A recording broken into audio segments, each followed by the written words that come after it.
When an alien girl accidentally rips a waiter's shirt in a crowded restaurant, she discovers a birthmark that changes everything, because 15 years ago, that same mark saved her life. The year was 2087, and downtown New Tokyo looked nothing like the city from old history books. Tall buildings stretched into the clouds, but now they glowed with strange, beautiful lights from different worlds. Flying cars zipped between the towers, and if you looked closely, you could see passengers with blue skin, extra arms, or glowing eyes sitting right next to regular humans. 6 years had passed since the Great Peace Treaty brought different alien species to Earth. What started as a scary first contact had turned into something amazing. Now, alien students studied at human universities, and humans traveled to distant planets for work. The streets buzzed with dozens of different languages, and restaurants served food from across the galaxy. On the corner of 5th Street stood a place called Cosmos Cafe. It wasn't fancy, but it was special. The owner had designed it as a meeting spot where any species could feel comfortable. The chairs adjusted to different body types, the lighting could change colors, and the menu offered everything from Earth burgers to Zephyrian crystal soup. Zara stepped out of the hover bus and stared up at the cafe's sign. Her hands were shaking, but not from the cold night air. She was nervous, really nervous. Tonight was supposed to be a celebration, but she felt like throwing up instead. She was 22 years old and came from a planet called Altair 7, where the grass was purple and 2 suns lit up the sky. Her people, the Altarians, were known for being strong and honest, but also for being terrible at understanding social situations. Back home, everything was straightforward. You said what you meant what you said, and nobody got offended by accident. Earth was different. Humans had so many unwritten rules.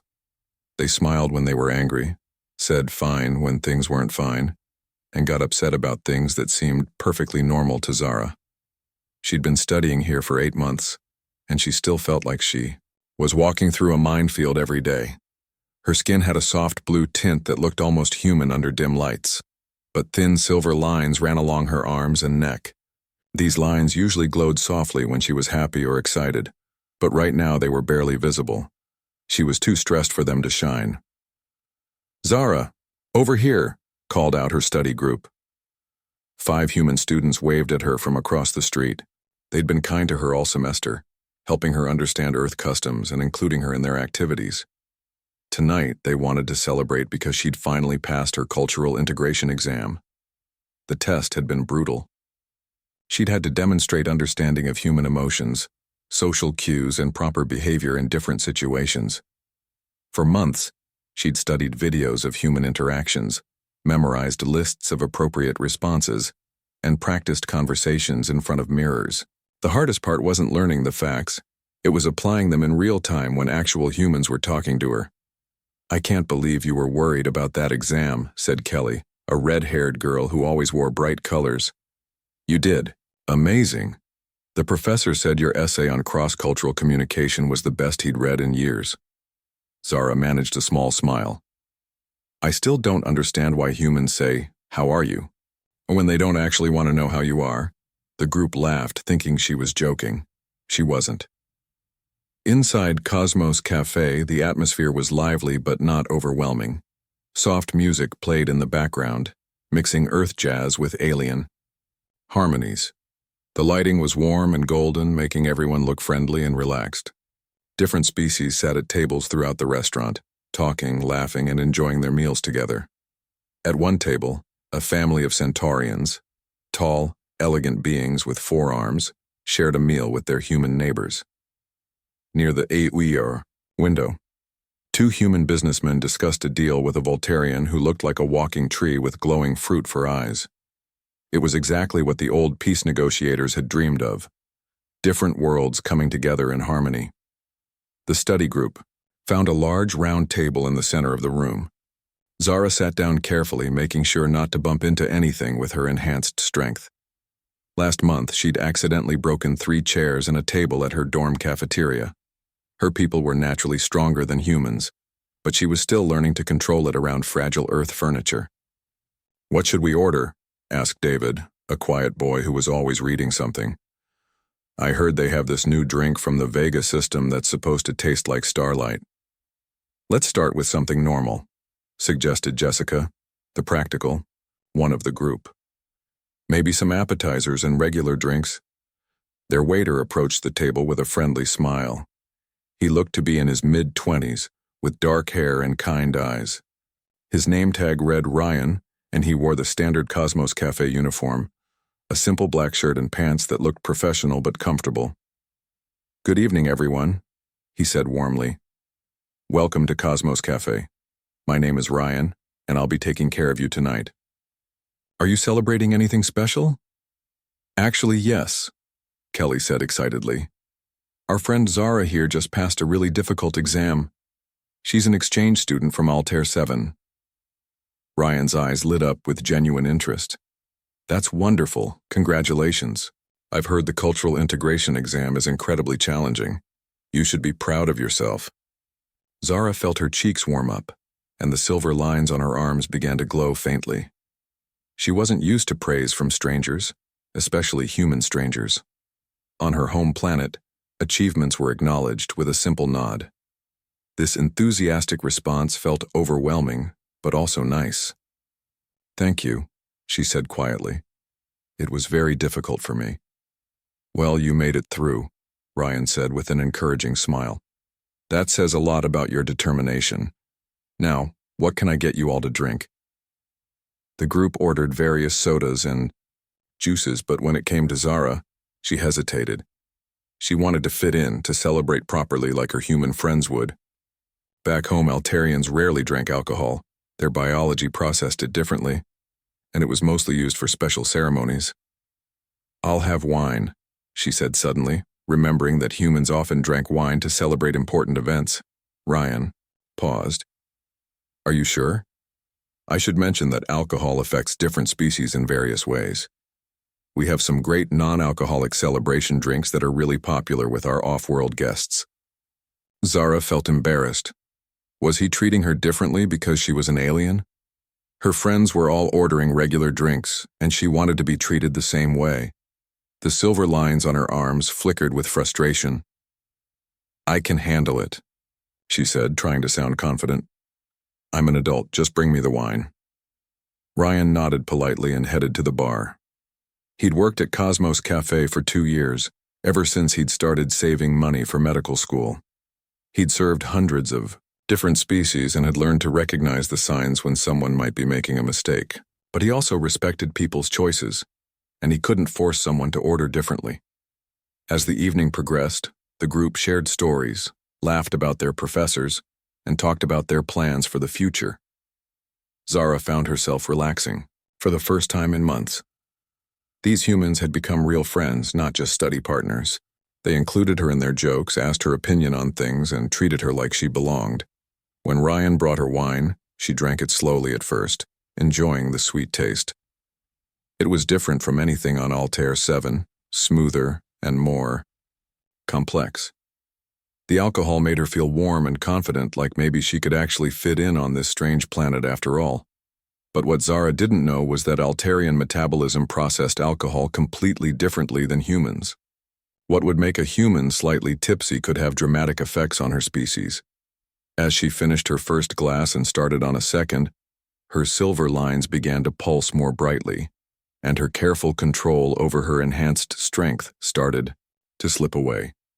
The celebration was about to take a turn that would change both her life and Ryan's forever. The second glass of wine hit Zara like a meteor crashing into a peaceful planet. What started as a warm, pleasant feeling quickly became something much stronger. Her head felt light and dizzy, and the silver lines running along her arms began pulsing with bright rhythmic flashes. She giggled at nothing in particular, which made her human friends smile and laugh along with her. "I think someone's having a good time," Kelly said with amusement, watching as Zara swayed slightly in her chair. But David noticed something the others missed. He'd been reading about alien biology for a research project and remembered something important about Altarians. "Hey, Zara," he said gently. "How are you feeling? You seem pretty affected by that wine." Zara waved her hand dismissively, and the motion was much stronger than she intended. Her enhanced strength, usually kept under careful control, was starting to slip. "I'm perfectly fine," she declared, her voice louder than normal. "This is how humans celebrate, right? With drinks and laughter," and she gestured wildly around the restaurant. The truth was, Zara felt amazing. All her worries about fitting in seemed silly now. Why had she been so stressed about human customs? Everything seemed so simple and clear. The restaurant looked more beautiful than before. The conversation sounded more interesting, and she felt like she finally understood what it meant to be social. Ryan approached their table to check on them, and immediately noticed the change in Zara. Her bioluminescent markings were now glowing so brightly that other customers were starting to stare. In his 2 years working here, he'd seen this happen before with alien customers who weren't familiar with Earth alcohol. "How's everyone doing?" he asked, his trained eye assessing the situation. "Can I get anyone some food, maybe some bread or appetizers?" Food would help slow down the alcohol absorption, but he couldn't force the suggestion too strongly. The restaurant had strict policies about treating all customers with equal respect, regardless of their species. "Food!" Zara exclaimed, clapping her hands together with enough force to make a sharp sound. "Yes, I want to try everything, all the human food." Her friends laughed nervously, beginning to realize that their celebration might be getting out of hand. As Ryan took their food order, Zara became fascinated by his uniform. She stared at his black shirt with intense curiosity, like she was seeing clothing for the first time. On Altair 7, people wore flowing robes made from plant fibers that adjusted automatically to weather and occasion. The concept of fitted formal work clothes seemed strange and wonderful to her intoxicated mind. "Your shirt," she said suddenly, interrupting Ryan as he wrote down their order. "It's so structured, so formal and proper and human-like." Ryan smiled politely, used to unusual comments from customers who'd had too much to drink. "It's just our standard uniform," he explained. "Nothing too special about it." "But it is special," Zara insisted, her eyes wide with fascination. "It represents human work culture and social expectations, and—" She gestured toward him, trying to express her thoughts. Her friends exchanged worried glances. Jessica reached over to touch Zara's arm. "Maybe we should order some water too," she suggested quietly to Ryan. "Already on it," he replied, heading back to get their drinks and appetizers as quickly as possible. While Ryan was away, Zara continued to marvel at everything around her, the way humans sat so properly in their chairs, how they held their glasses with such care, the polite way they spoke to each other. It all seemed like an elaborate, beautiful dance that she was finally beginning to understand. When Ryan returned, with a large glass of water and placed it in front of her, Zara looked up at him with genuine gratitude. "You're so kind," she said, her voice filled with emotion. "So patient with confused aliens like me." "You're not confused," Ryan said gently, setting down the appetizers. "You're just learning, and that's completely normal. Everyone needs time to adjust to new places." Something in his voice, the warmth, the understanding, made Zara's heart feel full. Without thinking, she stood up quickly to express her appreciation. But the sudden movement combined with the alcohol made her lose her balance. She reached out instinctively to steady herself, and her hand grabbed onto the first thing she could find: Ryan's shirt. What happened next seemed to occur in slow motion. Zara's enhanced strength, no longer under her conscious control, turned what should have been a gentle touch into something much more powerful. The fabric of Ryan's uniform shirt, designed for normal human use, couldn't withstand the force of an Altarian grip. The shirt tore completely down the front with a loud ripping sound that cut through the restaurant's background noise like a knife through silence. Ryan stood frozen in shock as his shirt fell away in pieces, leaving his chest completely exposed in front of the crowded restaurant. The conversations around them stopped mid-sentence. Customers turned in their chairs to stare. Someone dropped their fork, and it clattered against their plate with a sound that seemed impossibly loud. Zara stared in horror at what she'd done. The alcohol-induced confidence vanished instantly, replaced by crushing embarrassment and shame. Her silver lines flickered frantically, like broken electrical wires. "Oh no," she whispered. "Oh no, oh no, oh no." The restaurant fell into an uncomfortable silence. A child at a nearby table pointed and asked loudly, "Mommy, why is that man not wearing a shirt?" Several customers pulled out their phones, recognizing a moment that would definitely go viral on social media. Ryan's face turned bright red as he tried desperately to cover himself with the remains of his torn shirt. His mind raced with thoughts of how this would look, what his manager would say, and whether he was about to lose his job. He'd worked so hard to save money for medical school, and now this. "I'm so sorry," Zara said, her voice shaking with emotion. "I didn't mean to. I don't know how. My strength, it's not." She reached toward him, wanting to help, but Ryan stepped back instinctively.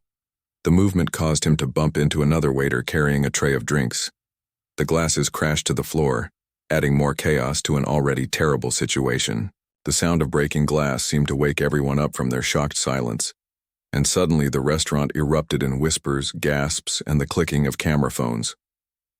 Kelly and Jessica jumped up to help their friend, while David tried to explain to nearby customers that it was just an accident, but the damage was done. Ryan stood there, mortified and exposed, while Zara realized that her worst nightmare about embarrassing herself in human society had just come true in the most public way possible. The restaurant manager, a stern woman named Patricia, rushed over from her office. She took one look at the scene, the torn clothing, the broken glasses, the staring customers, and the phones recording everything, and her expression darkened. "What exactly happened here?" she demanded, her voice cutting through the noise. Ryan opened his mouth to explain, but before he could speak, Zara stepped forward. Despite her intoxicated state, she knew she had to take responsibility for what she'd done. "It was my fault," she said, swaying slightly, but standing as tall as she could. "I did this, I ruined everything." As Ryan's torn shirt fell away, something impossible happened to Zara. The alcohol fog in her mind cleared instantly, like someone had switched on a bright light in a dark room. Her silver markings stopped their frantic flickering and began to glow with a steady, shocked brightness. There, on Ryan's chest, was a mark she recognized better than her own reflection. A crescent-shaped birthmark, dark against his skin, curved just above his heart. It looked exactly like the smaller moon from her home planet, the one her people called the Guardian Moon, because it watched over travelers and protected lost children. Zara's breath caught in her throat. Her enhanced memory, a gift of her species, began pulling up images from 15 years ago with crystal clear detail. She saw herself as a 7-year-old child, scared and hurt, lying in the wreckage of her family's diplomatic ship after it crashed during a terrible Earth storm. The memory played in her mind like a movie she'd watched 1,000 times. Rain pounding against twisted metal. The smell of smoke and burning electronics. Her parents unconscious in the front section of the ship, separated from her by debris she was too small and weak to move. The terrifying realization that she was alone on an alien planet. She remembered crying until her throat hurt, calling for help in her own language, knowing that no one on this strange world would understand her. Hours passed, or maybe minutes. Time had meant nothing to a frightened child. The storm raged on, and she grew colder and more scared with each passing moment. Then, through the rain and darkness, she heard a voice. "Hello? Is someone in there?" A human voice, young and worried. She'd looked up through a gap in the wreckage and seen a boy, maybe 9 or 10 years old, standing in the storm. He was soaked from head to toe, his clothes plastered to his small frame, but he didn't seem to care about his own discomfort. The boy had squeezed through the damaged hull of their ship, cutting himself on sharp metal edges in his determination to reach her. When he finally made it to where she was trapped, he'd taken one look at her, a scared alien child unlike anything he'd ever seen, and his face had filled with pure compassion. "Hey, it's okay," he'd said in a gentle voice that somehow made her feel safer. "You're hurt, aren't you? Don't worry, I'm going to help you." He couldn't understand her language, and she could barely speak his, but it didn't matter.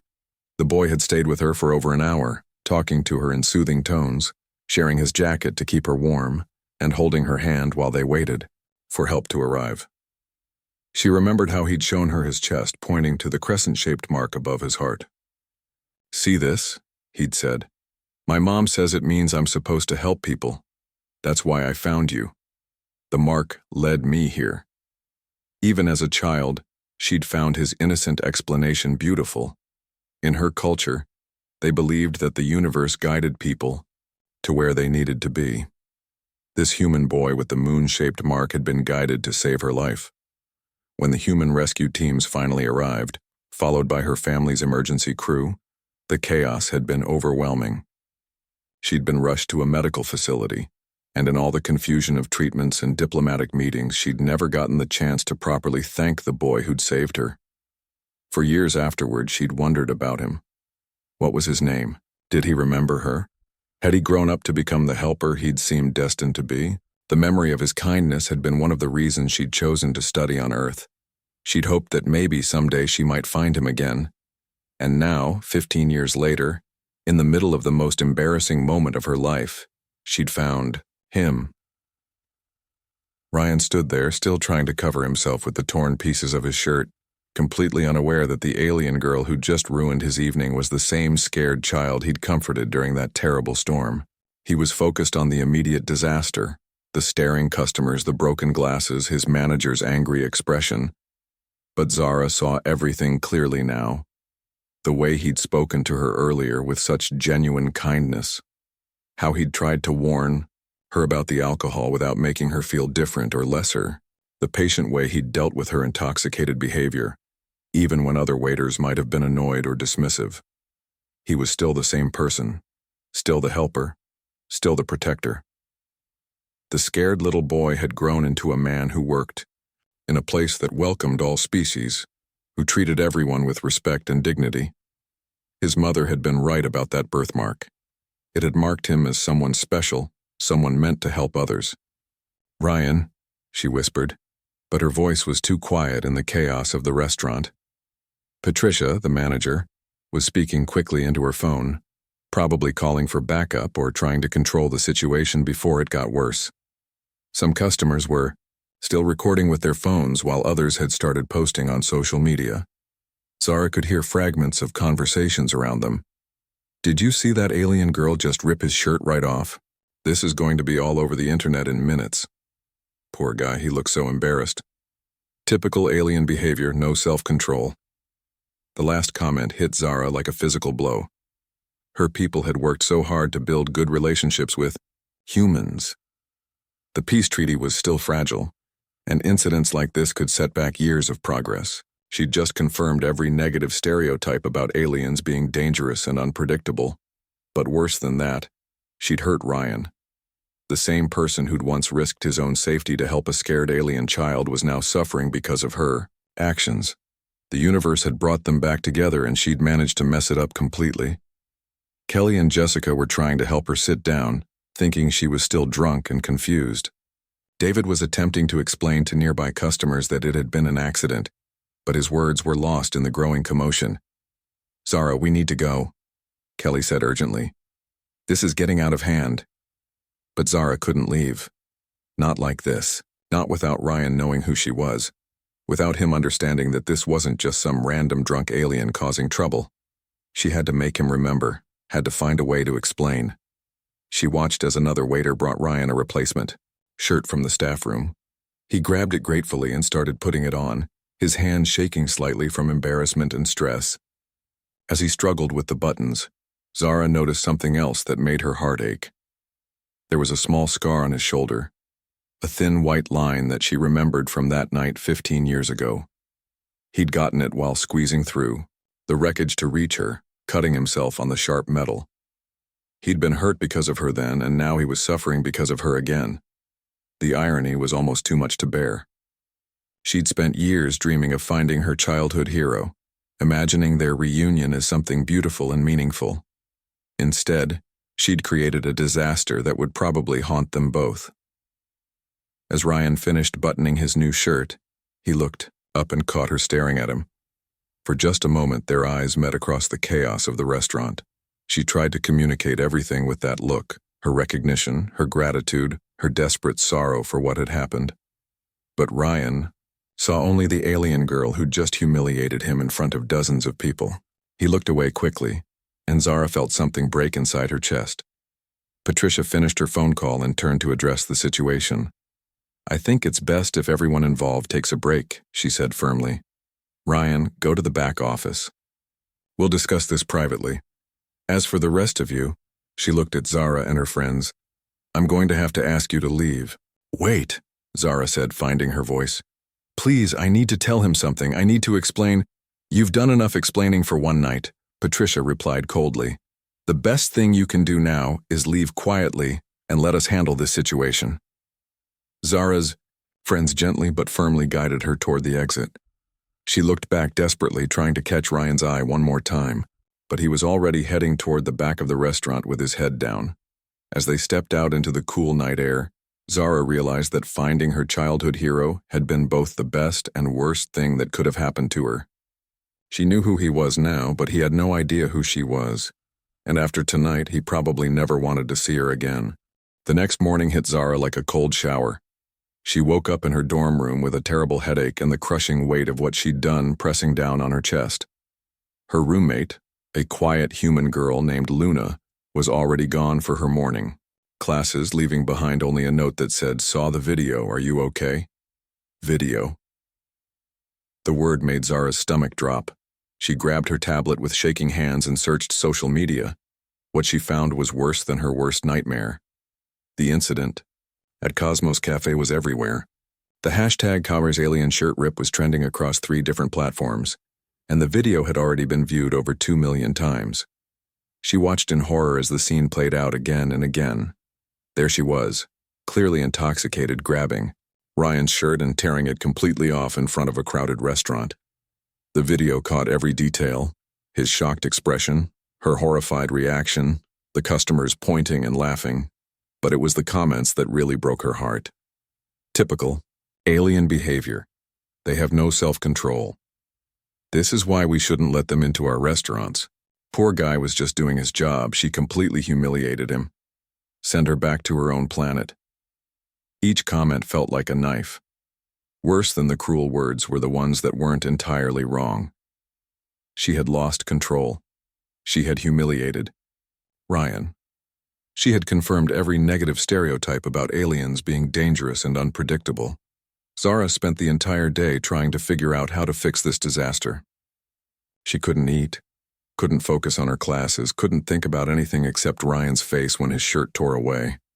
She had to make him understand who she was, had to explain that this wasn't just some random drunk alien causing trouble. By evening, she'd made her decision. She was going back to Cosmos Cafe. Her friends tried to talk her out of it. Kelly called her crazy, Jessica said it would only make things worse, and David warned her that she might get banned from the restaurant, permanently. But Zara couldn't give up. Not when she'd finally found the person who'd saved her life 15 years ago. She spent hours preparing what she would say. She practiced the words in front of her mirror, trying to find the right way to explain everything. How do you tell someone that you're the scared alien child they rescued during a storm? How do you make them understand that your terrible mistake came from a place of gratitude, not carelessness?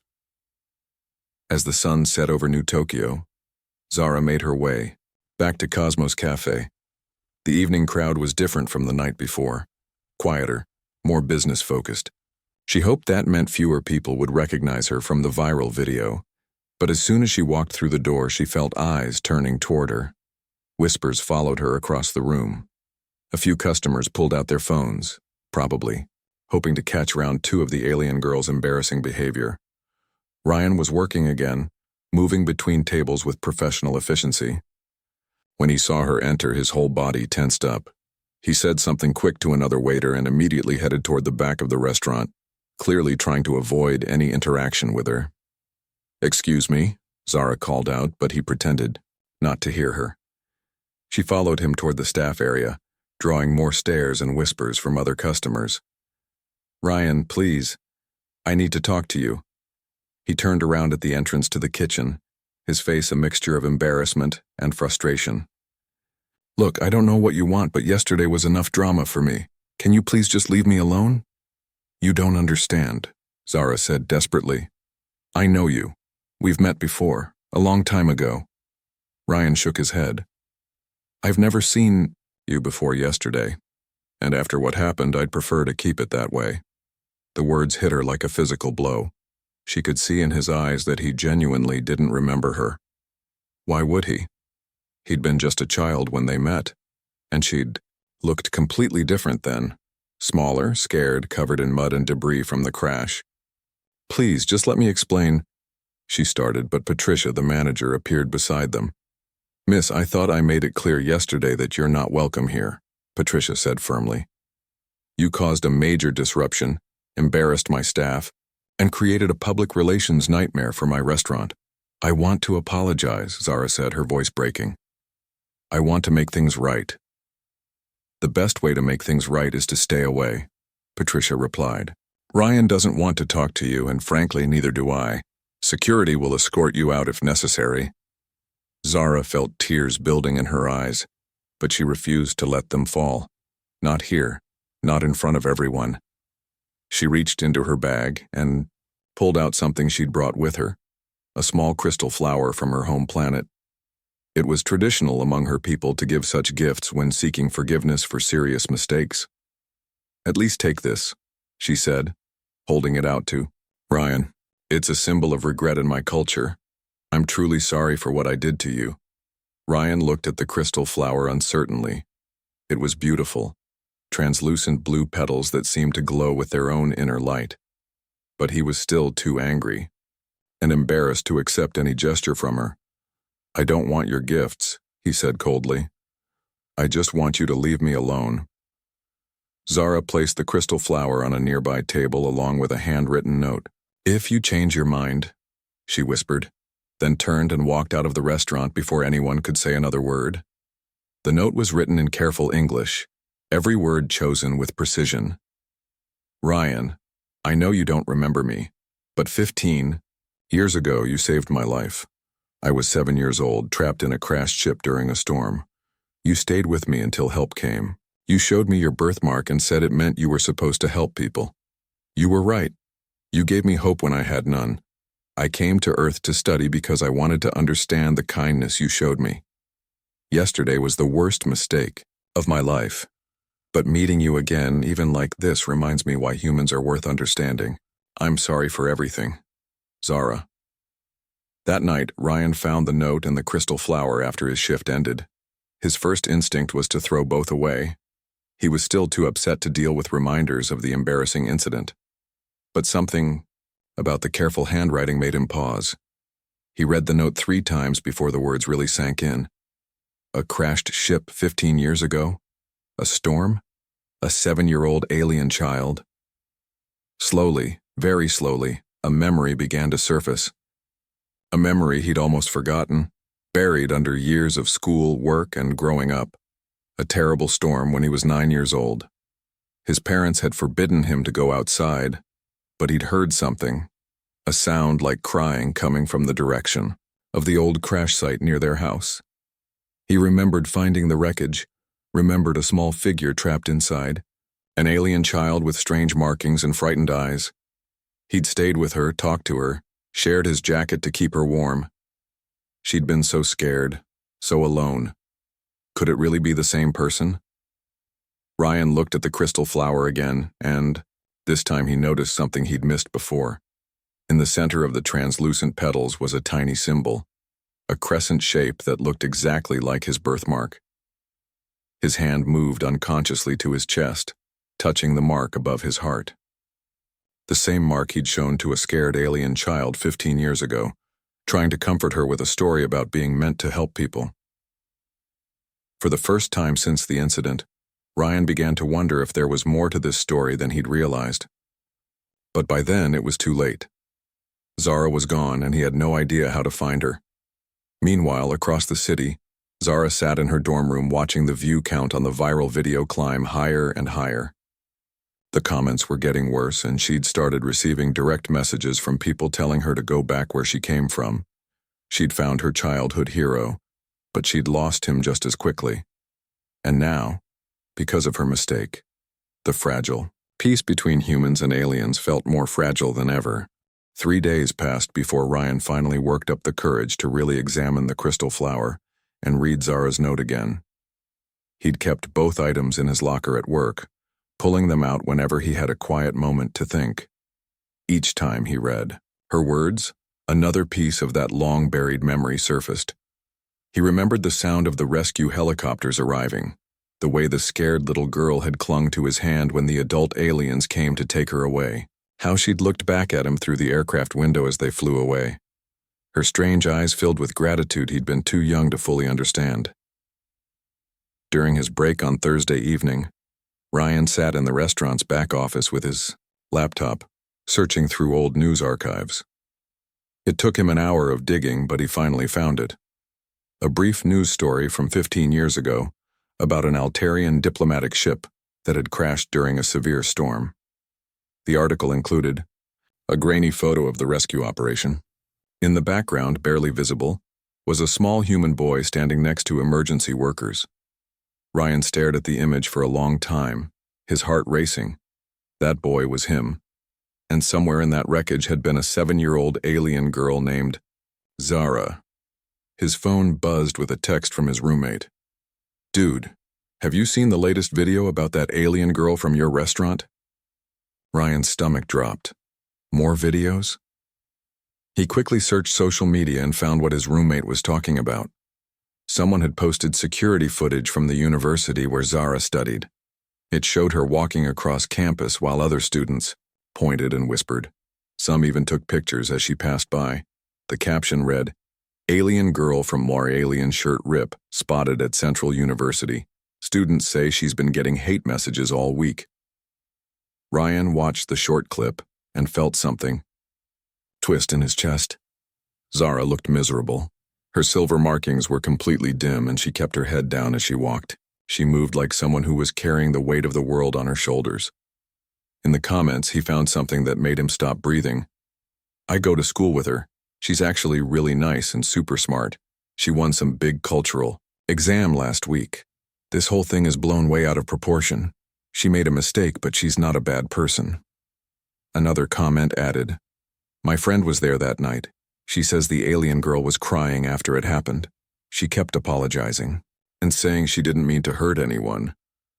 Ryan closed his laptop and stared at the crystal flower sitting on the desk. For 3 days he'd been thinking about that night as something that happened to him.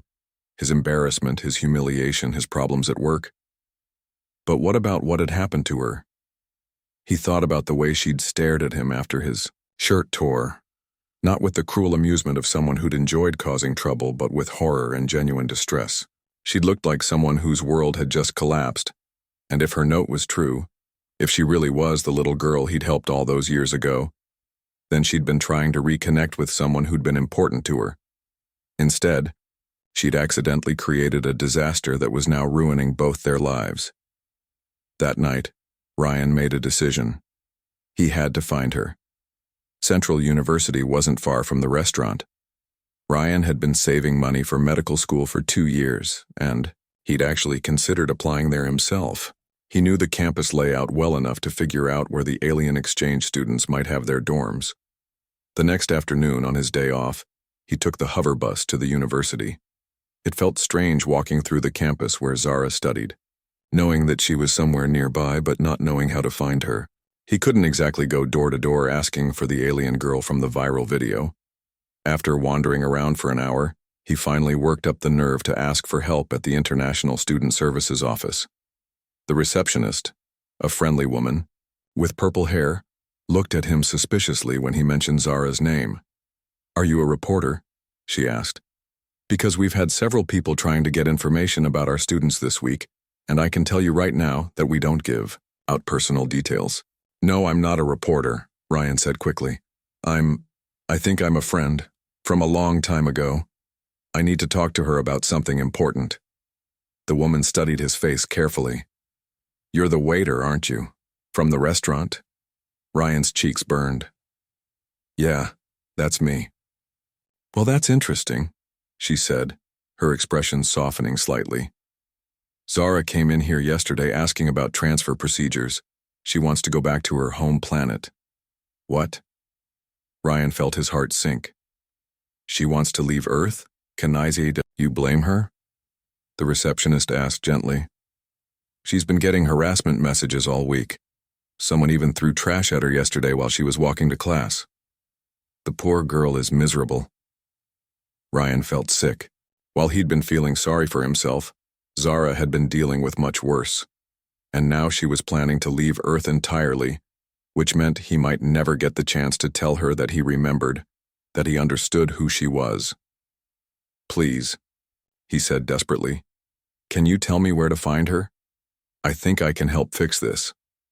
The receptionist hesitated for a long moment, then made a decision. She's probably in the library right now, 3rd floor, in the quiet study section. But if you hurt her any more than she's already been hurt, I will personally make sure you regret it. Ryan found Zara exactly where the receptionist said she would be. She sat alone at a corner table, surrounded by textbooks and papers, but she wasn't studying. Instead, she was staring out the window with empty eyes, her silver markings so dim they were barely visible. When she saw him approaching, her whole body tensed up like she was preparing to run away. Please don't leave, Ryan said quietly, pulling out the chair across from her. I need to talk to you. I have nothing to say, Zara whispered, not meeting his eyes. I've caused enough trouble. I remember, Ryan said simply. The words hung in the air between them. Zara's head snapped up, and for the first time in days, her silver markings flickered with a tiny bit of light. What? She breathed. I remember the storm. I remember finding you in the crashed ship. I remember staying with you until the rescue teams came. Ryan pulled the crystal flower from his pocket and placed it on the table between them. I remember showing you this, he said, touching his chest where his birthmark was hidden under his shirt. Zara's eyes filled with tears. You remember me? I'm sorry it took me so long to figure it out, Ryan said. But yes, I remember you. And I need you to know that what happened at the restaurant, it doesn't change anything about that night 15 years ago. You were just a scared kid who needed help, and I was glad I could be there for you. But I ruined everything, Zara said, her voice breaking. I embarrassed you. I made people think terrible things about aliens. I destroyed any chance we had of what? Ryan asked gently. Of being friends, she whispered. I've thought about you for 15 years. I came to Earth partly because I wanted to understand the kindness you showed me. I dreamed of finding you someday and thanking you properly. Instead, I turned our reunion into a nightmare. Ryan reached across the table and took her hand. Listen to me, he said firmly. What happened that night was an accident. You didn't mean to hurt me, and I know that now. But more importantly, finding you again, even like this, it's not a nightmare, it's a miracle. Zara looked up at him with wonder in her eyes. Really? Really? Ryan said with a smile. Do you know why I work at Cosmos Cafe? It's because meeting you that night changed my life. I realized that there was a whole universe full of different people who might need help sometimes. I wanted to be part of bringing different worlds together, and I ruined that for you, Zara said sadly. No, you didn't ruin anything, Ryan replied. But I think we can fix this together. Both of us. Over the next hour, they talked about everything. Ryan learned about Zara's studies, her struggles with human culture, and the harassment she'd been facing since the video went viral. Zara learned about Ryan's dreams of becoming a doctor, his work at the restaurant, and how much that childhood encounter had influenced his life choices. Finally, Ryan brought up the idea that had been forming in his mind all day. What if we told our story? He suggested. What if we made a video explaining what really happened? Not just that night at the restaurant, but 15 years ago too. Zara looked uncertain. People won't believe us. Some won't, Ryan agreed. But some will. And maybe that's enough to start changing things. They spent the rest of the afternoon planning their response. Ryan had a friend who worked in social media marketing, and Zara knew other exchange students who had faced similar problems. Together, they could create something powerful. Not just a defense of one embarrassing incident, but a story about how connections between different worlds could survive even the most difficult misunderstandings. 2 days later, they posted their video. It was simple and honest, just the two of them sitting together, taking turns telling their story. Ryan explained how meeting Zara as a child had inspired his interest in interspecies cooperation. Zara talked about her gratitude for his kindness and how it had shaped her decision to study on Earth. They didn't make excuses for what had happened at the restaurant. Instead, they used it as an example of how cultural differences could lead to misunderstandings, but how those misunderstandings didn't have to define relationships between humans.